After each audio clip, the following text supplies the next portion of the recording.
Okay, please, your name and then your question. Oh, yeah, my name is Michael-Angello, and the question I have is to Mr. Avle. I think we all agree that in our political cycle, our political leaders spend a lot of time fighting political battles instead of actually doing their work. They're thinking about the next election. So when we have these discussions, at times to them, it's almost like noise you're making because they're doing real business planning the next election. So when you say these things, it's like, they're making noise, they'll keep quiet. But also, from the perspectives of the politicians themselves, it's almost as though you want them to sort of break this one cycle sort of thinking, but will they be the ones to do that? Because if they do, it's sort of like they've created a situation where they're known as the people who made it harder for the MPP to win the elections, or the people who made it harder for the NDC to win the elections. Would they really want that reputation? So they're thinking from that perspective. Also, when we say that, I don't like the NPP, I don't like the NDC, let's vote for another group of people. Realistically, the arguments put against you are, oh, the NDC can field MP aspirants across the entire Ghana. If, say, someone like Alan wants to lead the country, can he present members of parliament across the entire Ghana? Can they govern? Do they have that architecture? So I just want to know your thoughts on that. Thank you. I think a lot of the questions have answers within them. The gentleman who wanted to know whether it's possible to vote for a third party, I think you should. You should. Why not?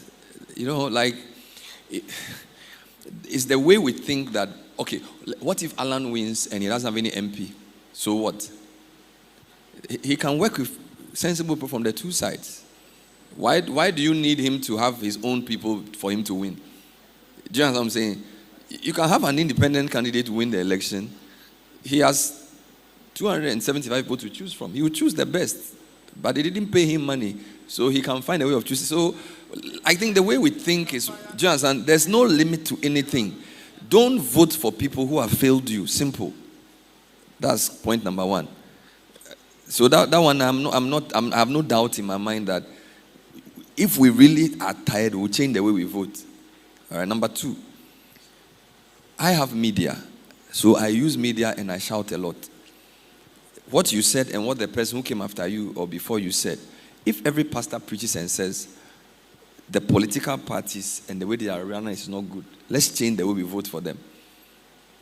But when they come, oh, honorable has come, we change the service. And we put them in front, we give them a mic, they talk, and we are happy. Do you get it? So we are advocates for Christ. If you can't change church, how are you going to change politics? So I'm saying that let's work. When I was in Legon, Professor Champon always said, when you are solving a math equation, start with what you have been given. So if they give you an equation and they say, given that A minus B is equal to C, you don't go and start with something else. So it's media I've been given. That's what I'll start with. So if we are Christians, start with the pulpit and change the sermons. So maybe it would be sensible for us to start influencing what is preached, because the church is the only institution that is in every hamlet. I went to an island near New Bakba where water took their houses. There was a church of Pentecost on the island. I didn't see NDC or MPP on the island, but I saw church of Pentecost on the island. And there are only 5 people left on the island because the water took their houses. But there's a church there.